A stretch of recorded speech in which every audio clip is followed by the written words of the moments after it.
All right, y'all. It is time to talk about the obvious. Tonight I got to see Solo, and I figured we would talk about it. My apologies. Let me get some of the stuff out of the way here real quick. Apologies. I've been kind of on the disappearing act lately. Lots been going on, keeping me busy. So there will be an official new video out, episode 36, coming up in hopefully next week. I've got it filmed, I've just got to edit it, so hopefully that can come out here pretty soon. Stay tuned to that. We're actually going to review a full review, legit review on the Avengers, and then of course Deadpool at the same time. I figured we'd kill two birds with one stone. So, with Solo, it was a movie. It wasn't a good movie. It wasn't a bad movie. It was just kind of a movie. So, where do we begin?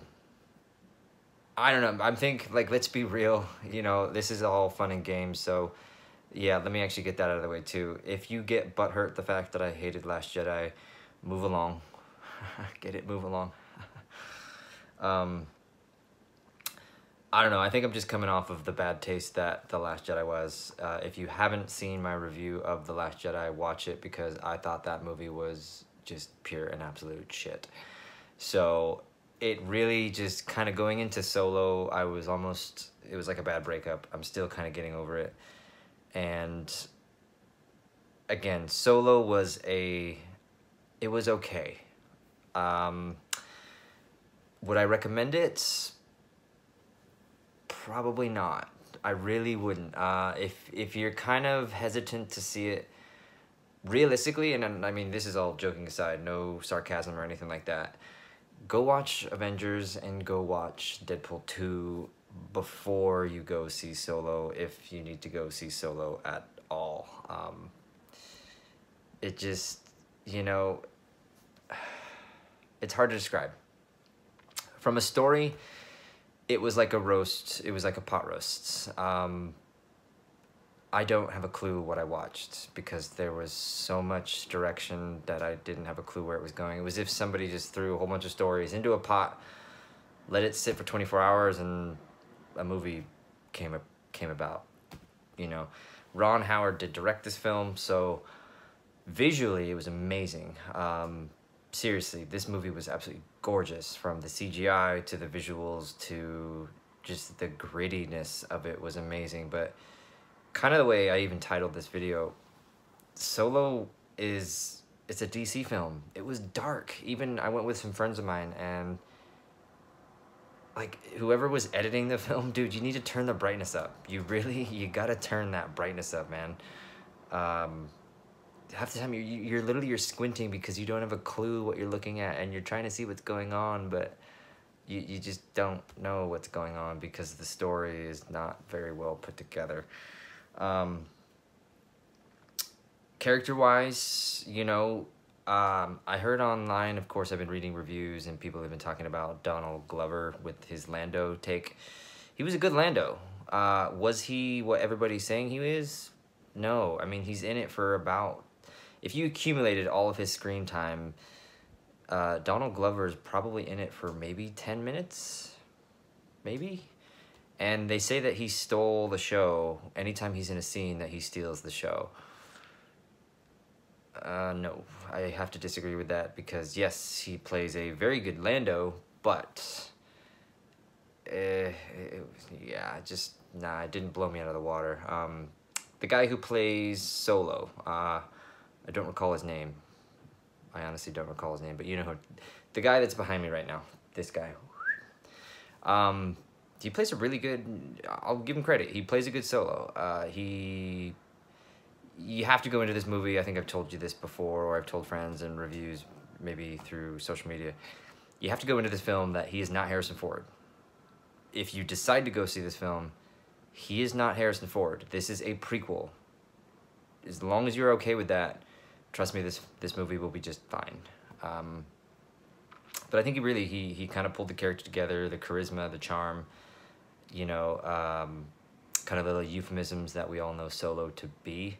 So that was good. But oh, so going kind of real quick, let me wrap up the whole, like, on the story level. I was, if I'm honest with you, I was expecting a little bit more. You know, it was one of those things where I wanted to see maybe, like, when he meets up with Jabba, or maybe why the bounty hunters are after him. But, you know, we do get to see the Kessel Run, we get to see the card game where he wins the Falcon, and that's all good and all, but I think maybe I just expected a little bit more out of the story. I was expecting a Rogue One story. Remember how it was like, you know, with Last Jedi, I was expecting Empire status? I was expecting Rogue One status. And, I mean, Rogue One to me is top three best Star Wars films.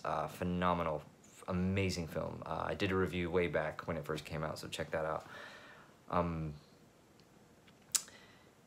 Kind of, again, going a little bit on the story, you know, I have to say it just to say it, and hate me if you want to, but fuck Kathleen Kennedy because of the political shit. So we have this droid who is like a lover of Lando, and this droid it's all about just, I mean, it's feminism and it's slavery and it's droids deserve equal rights. I'm like, oh my god, where are you going with this?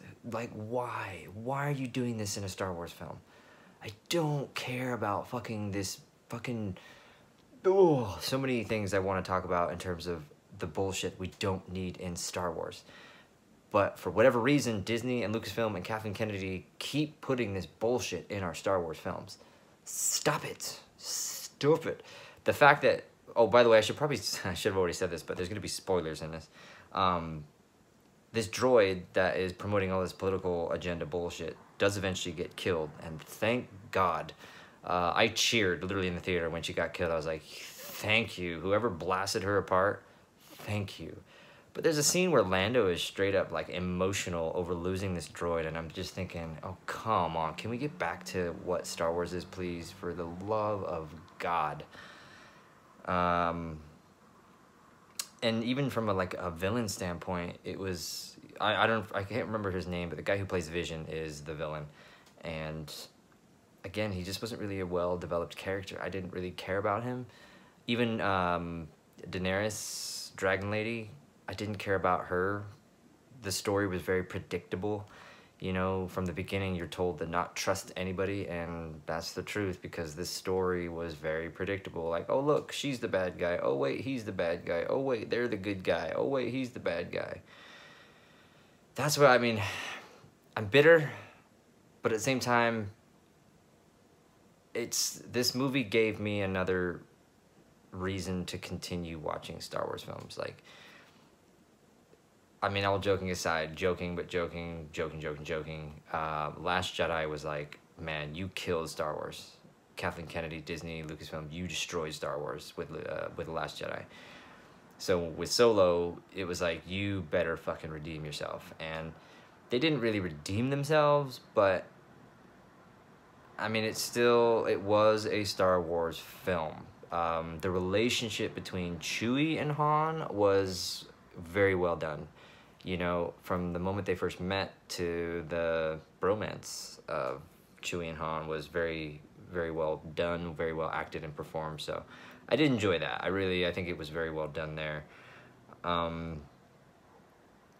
again, just from an overall perspective, I think I'm just jaded from Last Jedi. And I know I keep saying it, but I'm hoping JJ in the next episode 9 can pull something out of his ass. So dear God, please let him happen. Please let that happen. One of the very cool scenes, and pretty major spoiler here, so look away if you don't want to know, but, let's be honest, there's no spoilers. If you don't know the story of Han Solo, you don't know Star Wars. You're not a Star Wars fan, so stop pretending if you are like, oh my God, you spoiled it for me. Fuck off. One of the coolest scenes in this film was we get to see Darth Maul. And not only do we get to see Darth Maul, but we get to see a later rendition of Darth Maul when he has his mechanical legs and he has his new lightsaber and he's apparently on Tatooine. Now, there are a few of my friends and a few people I could just tell sitting next to me, they're like, I don't know, I don't get why is he here?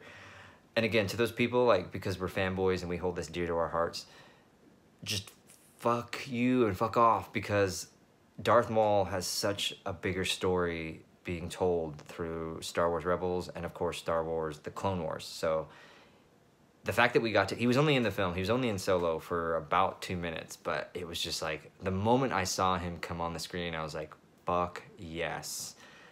Because instead of like a CGI cartoony character of Darth Maul, we got to see a legit Darth Maul. So speculation is the guy that plays Solo, I can't recall his name, this dude, supposedly has signed on to like 3 films, maybe with Solo. So it would be kind of cool to see what they do with that. And they even greenlit, I've read recently in the last week, they have greenlit, there's going to be an Obi-Wan film and there's going to be a Boba Fett film. Minus the Boba Fett film, which I think is going to be awesome because it's going to be directed by the guy who made Logan. Fuck yes. With the Kenobi film, you know, if you follow Rebels, you actually do get to see a final showdown between Darth Maul and Obi-Wan Kenobi. To see that on the big screen and in like a live action would be fucking epic. So, you know, that was, I mean, to me, that made the whole film. Darth Maul in Solo was just badass, totally badass. And other good things about the film too, you know, we get to see the Millennium Falcon, you know, for the first time. We get to see a clean before enhancements were done to the Millennium Falcon. And, you know, if anything, this movie should not have been called Solo, a Star Wars story. This movie should have been called The Birth of the Millennium Falcon, because that would have been a much better title, if you ask me. But again, visually, it was just, oh, that ship is just gorgeous. There's a reason I have the tattoo. There's a reason, I mean, if you see the jacket, I don't know if you can see the jacket. I don't know, yeah, you can't see the jacket. But I bought this new jacket at Disneyland, and I'm kind of glad it's just simply the Millennium Falcon and not about Solo, because, yeah, long story short, I don't need to go down that. We've already been going down that road. So, would I get, out of 5 stars, I would give Solo probably a 2, maybe a 2.5. You know, save your money, realistically, and again, all joking aside, I mean, there's a lot better movies out there right now. There's Deadpool 2, there's Avengers. You know, go watch those films, because Solo is just, it's just there. You know, it's really nothing that I would kind of get excited and be like, oh my God, I'm going to go see this. Like, I really have no desire to see it again. Of course, I'll probably buy it on DVD when it comes out, but other than that, yippee. So, with that being said, I'm going to wrap this video up. Thank you all for watching. You know, I appreciate all those that continue to support and follow. Please subscribe to the YouTube channel. We're at 84 subscribers, so we're almost at that 100 mark to where I can finally claim the URL. So much appreciated if you could share it with your peeps. And of course, my continued love and support for those that follow on all the other social medias. I'm promising I'm going to kind of get a little bit better at the material. There's some life things going on that I'm going to try and get through, so that way I can bring out more material. But stay tuned, of course. Episode 36 is going to be coming out here pretty soon, where we will review Avengers and Deadpool 2. With that being said, Solo is Solo-esque. I'm trying to come up with something smart ass to say, but I really don't know what to say. Yeah, it was a movie. That's really about it. That's all I can say. It's become DC. Star Wars has become DC. It's very dark. It's very dull. It's very boring. But hopefully there'll be some improvements in the future. We'll see. Anyway, y'all, thank you for watching. We will see you guys later on. Ta-da. Bye-bye.